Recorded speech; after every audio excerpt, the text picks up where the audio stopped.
In this video lesson, we're going to cover projectile path number 2. This video lesson is the third video lesson in the series covering projectile motion. So make sure you've already watched Introduction to Projectiles and Projectile Path number 1, as a lot of the concepts we'll be covering will come from those two videos. Before we start doing some practice problems, let's understand the concept and idea of projectile path number 2. Because we are still neglecting air resistance and lift, the pathway for projectile path number 2 is perfectly symmetrical. You'll see on the left-hand side of the screen there is a drawing for this pathway. There's a few things I'd like to point out as we go through this pathway.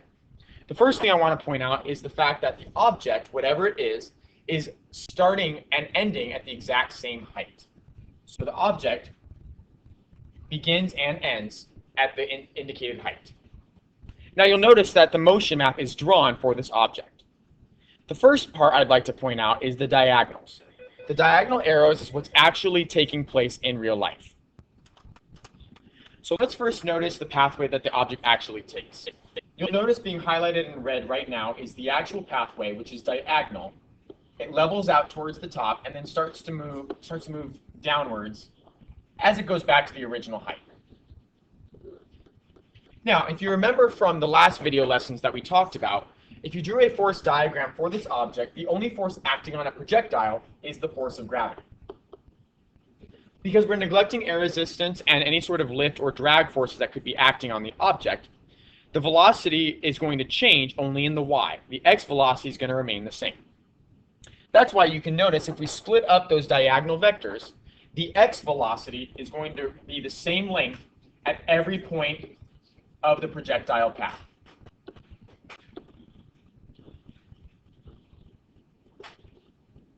Now, because this is a perfectly symmetrical pathway, we can get a lot of information from this pathway if we just drew a line right down the center.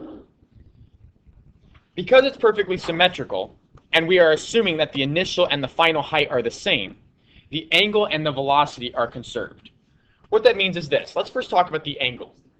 If the angle of launch is 60 degrees, that also means the angle at which the object lands will be 60 degrees. Now let's talk about the velocity. If the velocity is fired at 20 meters per second, for example, the object will land at 20 meters per second. Now, we already know that the x velocity will not change. The x velocity remains the same because there are no x forces in the force diagram. However, the y velocities, you'll notice, are getting shorter as you go up. And then as the projectile reaches the top, there's no y velocity, and then they start to get longer as you move down. Because it is a perfectly symmetrical pathway, the y velocity will be the exact same as initially as it is finally. One last final thing is that since the y velocity is changing direction, first it was going up, now it was going down, it's very important that you establish a positive direction. For me, typically what I will do is I will make up the positive direction. That means the y velocities are positive for the first half of motion, and the y velocities will be negative for the second half of motion. Let's look at one more image before we move on to some example problems. The image on the left is very similar to what we just saw, but now it has some numbers. You'll notice this boy is throwing a ball, and it has the velocities tracked throughout its projectile path. Now, first of all, you'll notice the ball is the same height here as it is here. First, let's focus on the x velocities. The x velocity is 12 meters per second all the way through, regardless of where it's at in the projectile path. The y velocities, however, are changing. It starts out with an initial velocity of 19.6, then it slows down to 9.8, and then finally it reaches 0 at the top because it stops moving. As it moves down, notice the magnitudes are still the same, 9.8 and 19.6. However, they are negative. That's because up is the positive direction.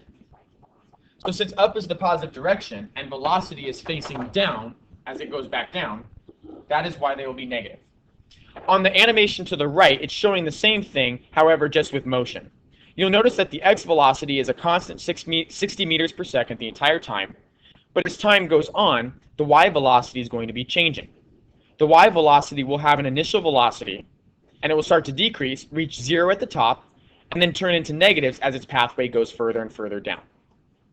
Now notice the velocity is the same as it was initially at the exact same height. It will be 60 but negative right there as it matches up with where it launched. And it just keeps increasing in velocity as it moves further and further down. Knowing this, let's go ahead and do some practice problems.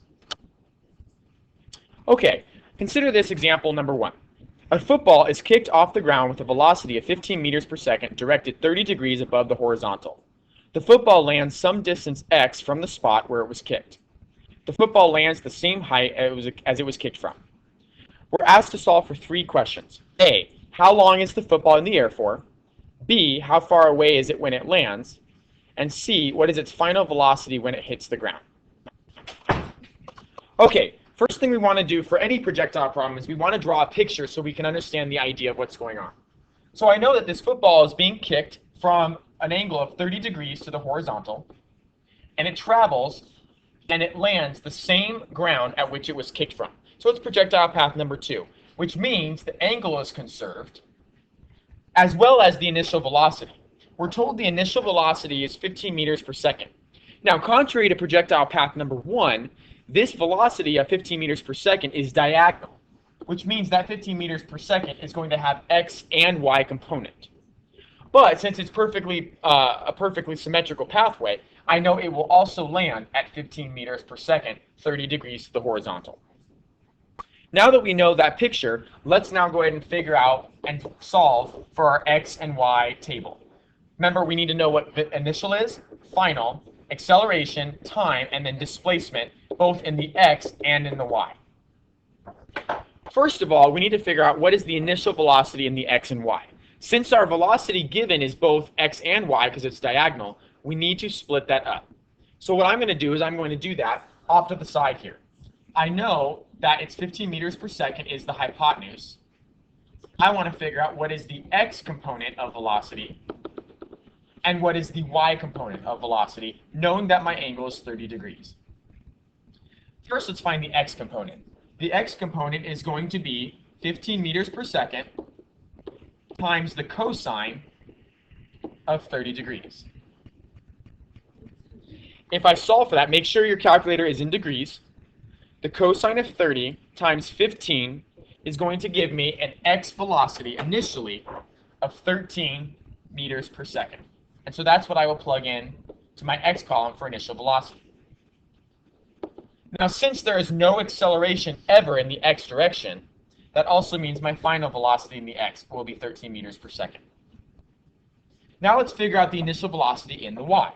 The initial velocity in the y is going to be found by taking my hypotenuse of 15 meters per second times the sine of 30 degrees. Sine of 30 degrees is 0.5 times 15, and so that will get me an initial velocity in the y of 7.5 meters per second. Now, remember, this is a perfectly symmetrical pathway.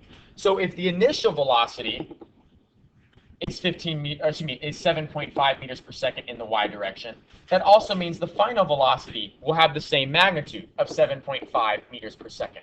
However, remember, you need to establish which direction is going to be positive, up or down.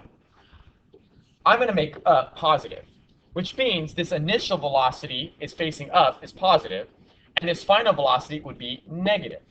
So in my xy chart, I'm going to make this negative 7.5 meters per second as the final y velocity. Now my acceleration is always 10, but acceleration points down towards the Earth. Since acceleration is pointing down and I'm making up the positive direction, that means my acceleration will be negative 10 meters per second squared. The time is unknown.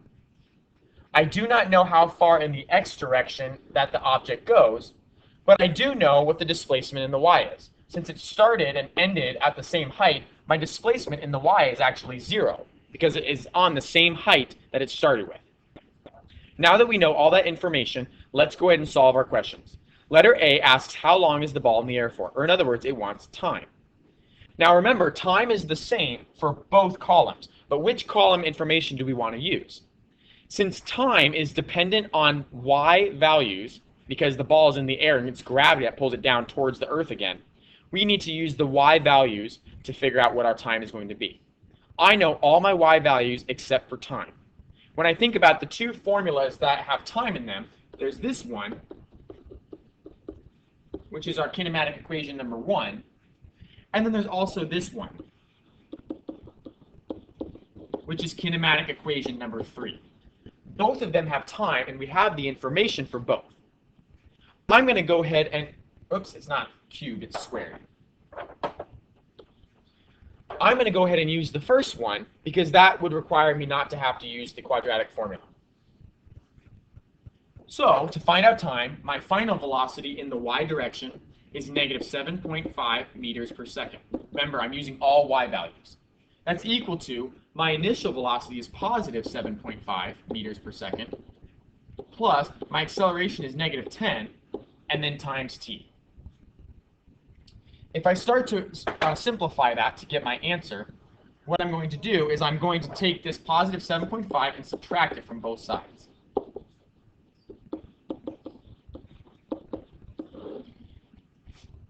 Doing that is going to get me negative 15 meters per second is equal to negative 10 t, and I'm going to divide both sides by negative 10. That will get me my time of t equals 1.5 seconds.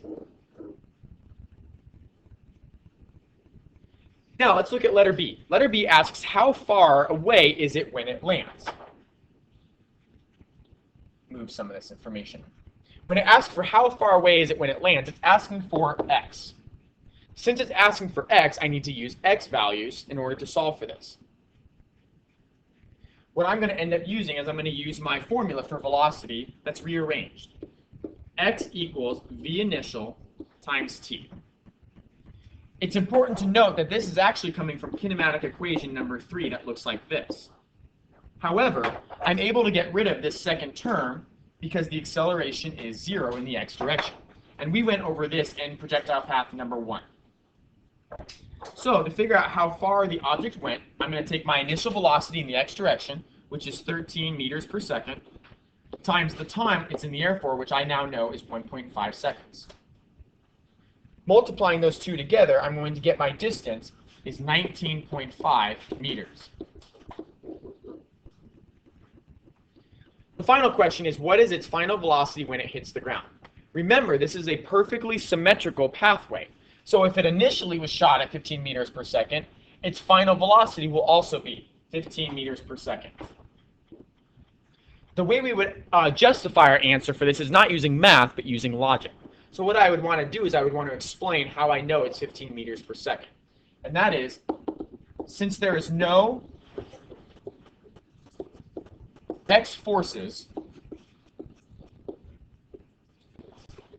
and the initial and final height is the same,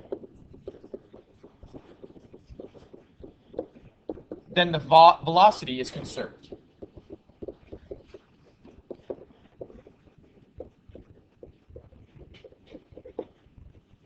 So that completes our first example problem. Now let's go ahead and look at a second example problem here. This problem is set up a little bit differently. In this problem, we're going to go ahead and draw a picture first, and then fill out our XY chart to figure out what we need to do to solve for A and B. The situation is a cannonball is launched at an angle of 35 degrees. It's in the air for 4.5 seconds and lands 15.5 meters away from its launch point. What was the initial velocity, and how high does the object go in the air? We're assuming that it launches and lands at the same height since it doesn't specify anything differently. So to draw our picture, we know that it's launched at an angle of 35 degrees, which means it will land also at 35 degrees. It follows projectile path number 2, and it's in the air for 4.5 seconds and lands 15.5 meters away from its launch point. So first thing I want to do is I want to set up my X and Y chart. My V initial, V final, acceleration, time, and displacement is what I'm going to figure out whether or not I know. The question does not tell me anything about the initial velocity. So my initial velocity in the X, both initial and final, is unknown. I always know the acceleration in the X is 0. I do know that the time is 4.5 seconds, and the displacement in the X is 15.5 meters. In the y direction, I also do not know what the initial is or the final is. I do know that the acceleration is 10, and if I make up the positive direction, it's going to be negative 10, because acceleration always points down towards the Earth. The time is the same in x and y, so 4.5 seconds. And remember, since it starts and ends at the same height, my displacement in the y must be 0, because it started and ended at the exact same place in the y direction. The first question is asking me, what was the initial velocity for this object? Okay, in order to know what the initial velocity is, I need to know either what is the x component or what is the y component. Since I know my x displacement and I know what my time is, I could solve for what my initial velocity is in the x direction. So let's go ahead and do that. I know in the x direction the object travels 15.5 meters, and it takes 4.5 seconds to do that. So I could solve for my initial velocity in the x direction by taking 15.5 divided by 4.5. And if I do that, my initial velocity in the x direction is equal to 3.44 seconds. So to find my initial velocity, I now know that not only is it at an angle of 35 degrees, but it's at an angle of 35 degrees such where the x component of that velocity is 3.44 meters per second. So I'm trying to find the hypotenuse, and I'm given the adjacent. So I'm going to use cosine. So I'm going to continue this work down here. The cosine of 35 degrees is equal to the adjacent, which I now know is 3.44 meters per second, over the hypotenuse, which is the initial velocity. By rearranging that, my initial velocity would be equal to 3.44 meters per second divided by the cosine of 35 degrees. All I did was just do a little rearranging to solve for v initial. So let's go ahead and do that. 3.44 divided by the cosine of 35 degrees. And provided that I'm in degrees, my initial velocity is equal to 4.2 meters per second. That is the initial velocity that is diagonal right there. All right, now let's go ahead and solve for letter B. How high does the object go in the air?